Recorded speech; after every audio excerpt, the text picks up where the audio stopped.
We've all gotten scared. Heard something go bump in the night. But why does it stop there for some people, and for others, that's just the beginning? I don't know what the answer is, but tonight's stories come from 2 subscribers who had things go from creepy to crazy.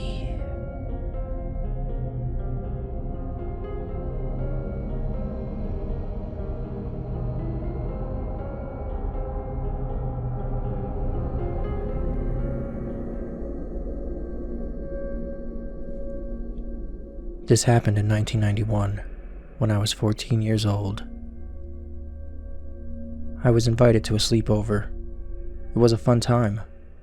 We ordered pizza and watched horror movies until midnight.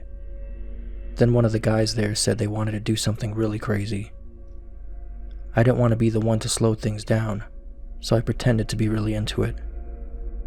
He pulled out a Ouija board. I'd been warned by my grandparents not to play with them.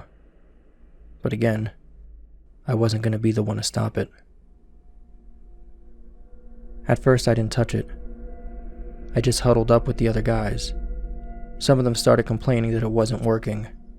Then one of them realized I wasn't touching the pointer. I said there wasn't much space on it, but they insisted.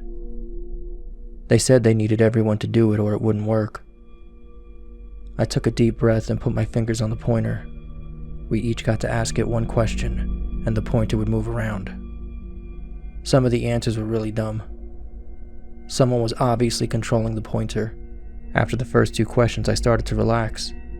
Ouija boards weren't scary. They were a toy or a game, like a magic 8-ball. The one we were using came from Milton Bradley. When it was my turn to ask a question, I got an answer. But I didn't ask a real question.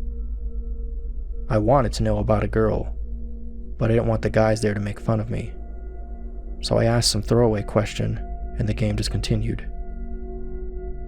Everyone was having a good time, but now I had to know if someone else was moving the pointer, or if my answer really came from the board. And I wanted to ask a real question.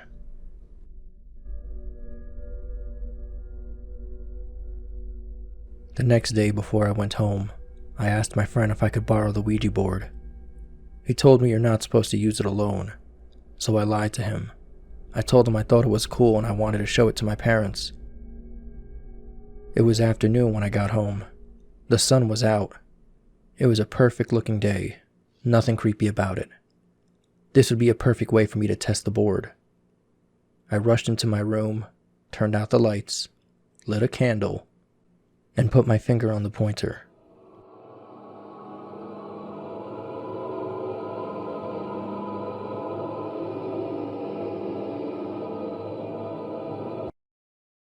At first, nothing happened, but I sat there, patiently.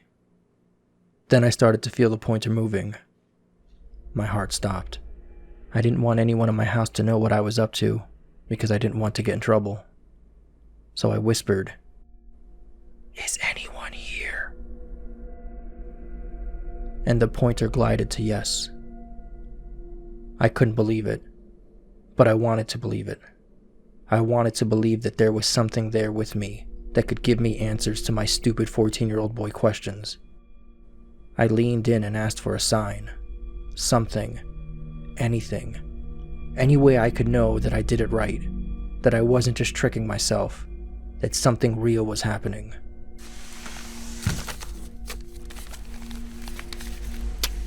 I heard something moving behind me. I turned around so quickly. I was scared, but excited. This could be the sign. The sound was coming from under my bed, so I grabbed the candle and got on my stomach to take a look. I had shoes, toys, and other things under my bed, but I saw something moving. I moved some of the clutter over and saw it. It was a snake.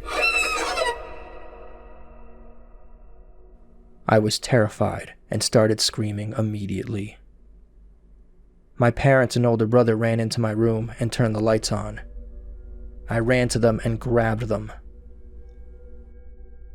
I told my parents there was a snake under my bed. My dad cautiously went over, got on all fours and looked under the bed. He didn't see anything. My mother sent my older brother to get a large glass, salt, and vinegar. She made a mixture and poured it right on the Ouija board. Then she put it and the candle in a trash bag and poured more of the mixture on it. After that, my dad and brother moved my bed over. My bed, boxes, shoes, everything was wiped down with this mixture.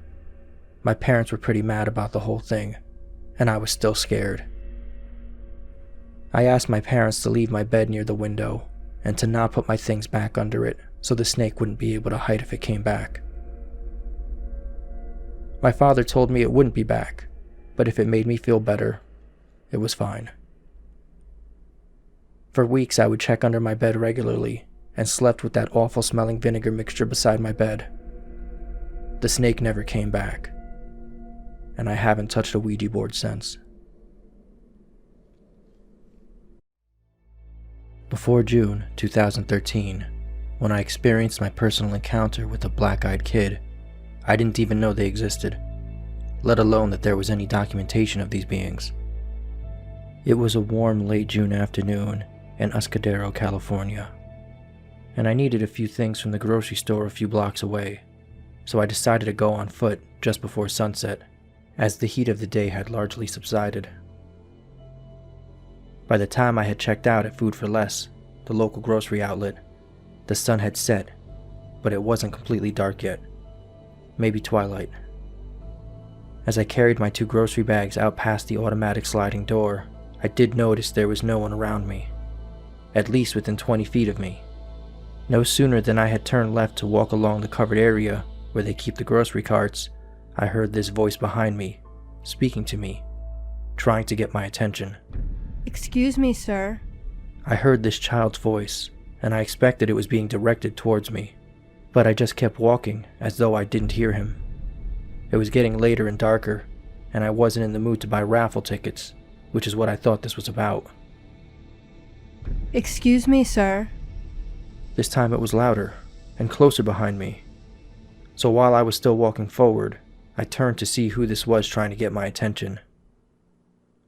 Immediately I sensed this wasn't good news. I couldn't put my finger on it, but my first impression of this 11-year-old looking boy was just eerie with a capital E.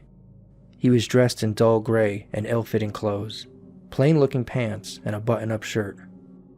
One of the characteristics of a black-eyed kid is usually their clothes don't look or fit right. With my gaze upon him, I didn't know exactly what I was interacting with, but my lifetime of paranormal experience told me that this was definitely otherworldly, and I felt like I should just keep walking, which I did. He sensed that I had him pegged, at least enough to know that he was bad news. My continued walking seemed to distress him as well, but he continued to follow me about 5 or 6 feet from behind. With his second, "Excuse me, sir." I turned my head to him with a defiant "yes" in the form of a question, which seemed to throw him off a little more. "Are you all right?" Was his next seemingly rehearsed line, to which I answered while picking up my pace. "I'm fine, thank you for asking." At this point, especially because I hadn't stopped to engage with him, he changed his tone and slowed his own pace, and he replied, "Enjoy the rest of your evening." were his final words to me. "You do the same," was my final words to him, and he broke off eye contact with me and changed his directions towards a parked car which was empty in the parking lot. He didn't get into the car, he just stood there, frozen in time, like he didn't know what really to do next. He was then standing next to the passenger side door, with his left side towards me. At this point, he did something totally unexpected. He took out of his pocket a long keychain, an actual chain of keys.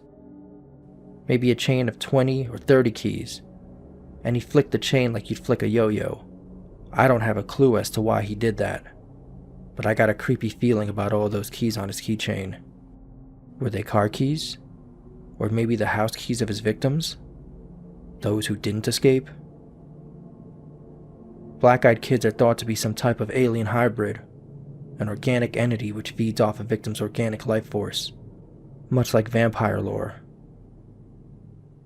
Another characteristic regarding a black-eyed kid encounter: they must ask permission beforehand from their intended victim before they can harm anyone. After dark, they'll usually knock on someone's front door, a monotonous programmed knock, and upon answering your door, they'll say something seemingly rehearsed like, "It's food time. Don't you think you should invite me in?" They might ask for anything: a drink of water, to use the bathroom, the phone, whatever. But they need permission of some sort to proceed. Almost everyone who has a black-eyed kid encounter and survives has a terrible run of bad luck: automobile accidents, or becomes deathly ill. My price to pay was the latter. I already had some health issues, but within a week or so, I was near death in the hospital with diverticulitis, and my family was making my funeral arrangements. Over the course of the next year, I gradually got better and recovered my health to what it was before the black-eyed kid encounter. I'll never forget the eerie feeling of dread I felt when I saw this being. Those ill-fitted clothes, those rehearsed lines, and oh yes, I'll never forget those solid black eyes. For anyone interested, the black-eyed kid encounter was taken from medium M.E. Sprehe's book, My Paranormal Life. He doesn't offer the book for sale, but he does have an apprenticeship program he does. His email will be linked in the pinned comment below. Now it's time for this week's top comment. I received so many fun comments this week. Thank you all.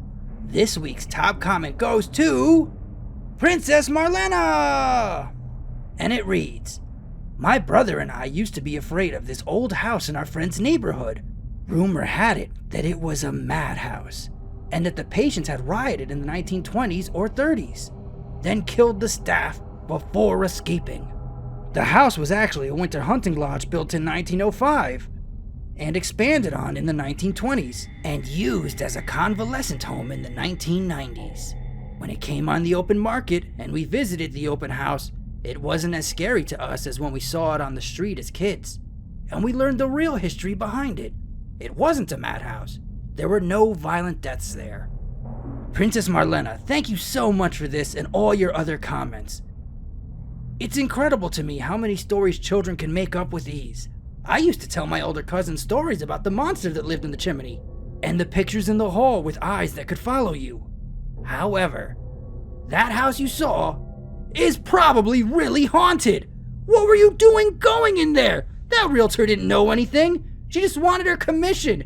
She doesn't care if she's selling you a haunted house that's gonna kill you. You're lucky you made it out of there alive.